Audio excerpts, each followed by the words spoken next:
Hello guys, अस्सलाम वालेकुम। उम्मीद करती हूँ मेरी यूट्यूब फैमिली बहुत अच्छी होगी, खुश होगी। और ये है फजर का टाइम, तो मैं नमाज और कुरान शरीफ पढ़ूंगी, फिर करूंगी बाकी के काम।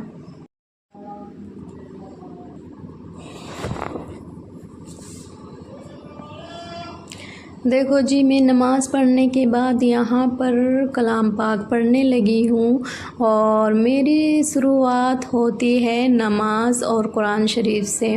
फिर मैं अपना बाकी का काम करती हूँ, बच्चों का लंच तैयार करना और नाश्ता तैयार करना, बच्चों को देखना कि रेडी हुए या नहीं, कैसे जो भी मतलब देखो, माँ का काम बच्चों की देखभाल करना होता है और अपनी ज़िम्मेदारी माँ पूरी तरीके से निभाती है।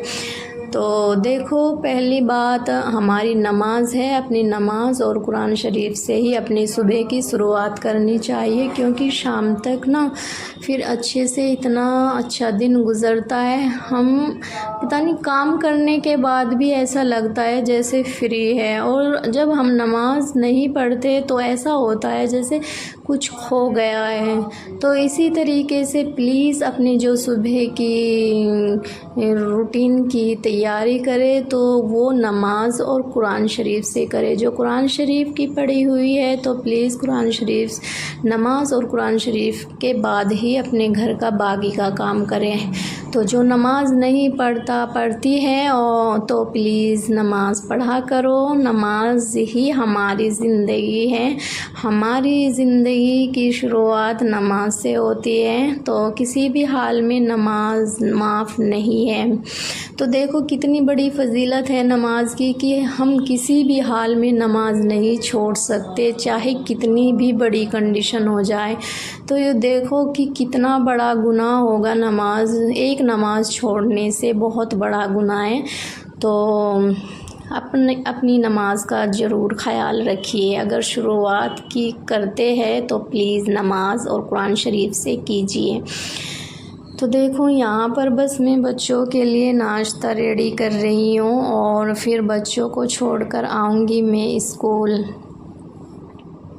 तो देखो मतलब इतनी आफत मुसीबतें आ रही है बहुत ज़्यादा, और हमारा इस्लाम इतना अच्छा है कि जब हमारे जो लोग हैं हज के लिए जाते हैं तो किसी को परेशान नहीं करते और इतने अच्छे तरीके से जाते हैं कि अगर रोड पर भी है तो बहुत ईमानदारी के साथ अपना फ़र्ज़ निभाते हैं और ये सोचते हैं कि हमारे वजह से किसी को परेशानी ना हो।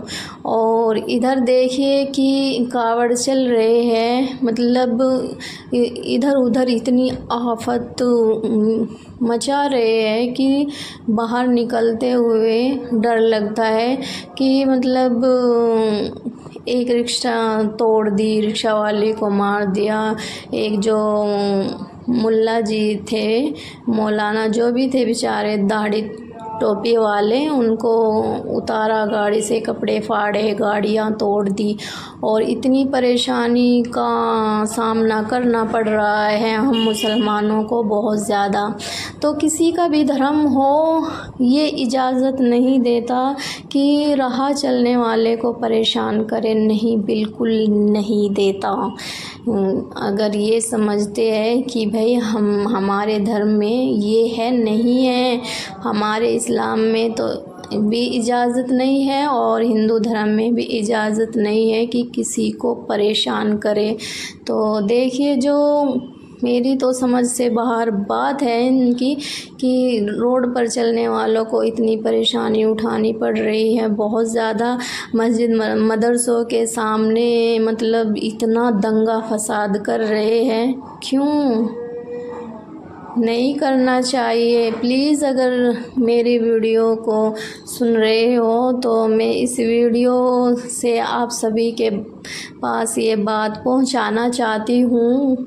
भाई वीडियो तो हिंदू मुस्लिम सब देखते हैं, किसी को किसी की वीडियो अच्छी लगती है, किसी को किसी की वीडियो अच्छी लगती है। तो मैं इस वीडियो में उन तक ये आवाज़ पहुंचाना चाहती हूँ, प्लीज़ जो सड़कों पर दंगे फसाद कर रहे हैं ये मत करिए, और जिनके घरों से है तो वे प्लीज़ अपने घर वालों को, अपने बच्चों को रोकिए इस काम के लिए, क्योंकि किसी का धर्म इजाज़त नहीं देता ये सब करने के लिए। तो देखो, खून एक है, ये नहीं कि भाई हम अल्लाह ने हमें ऊपर से नाम रखकर उतारा है, तो इंसान है तो इंसान की तरह रहिए, प्यार से रहिए प्लीज़।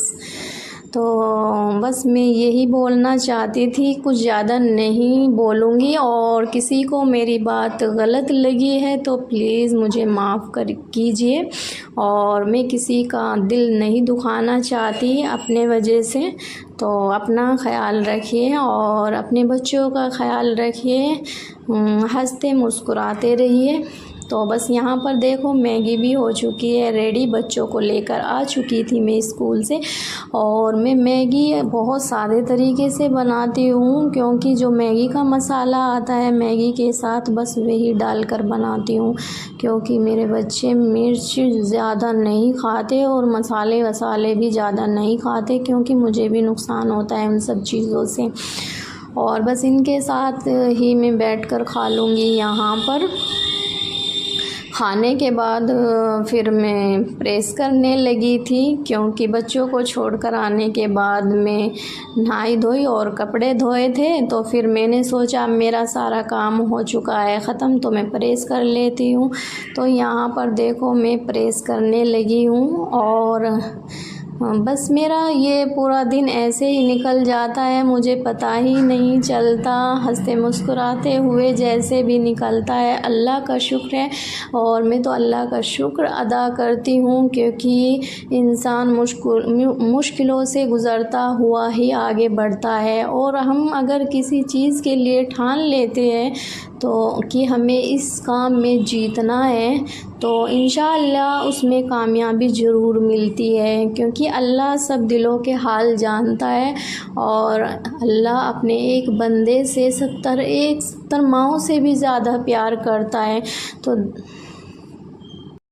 तो आज की वीडियो का एंड मैं यहीं करती हूँ। जो मेरे चैनल पर नए हैं प्लीज़ सब्सक्राइब कर लीजिए, लाइक करिए और कमेंट में ज़रूर बताइएगा कि आज का व्लॉग मेरा आप सभी को कैसा लगा। खुश रहिए, मुस्कुराते रहिए और अपना ख्याल रखिए। अस्सलाम वालेकुम, अल्लाह हाफिज़।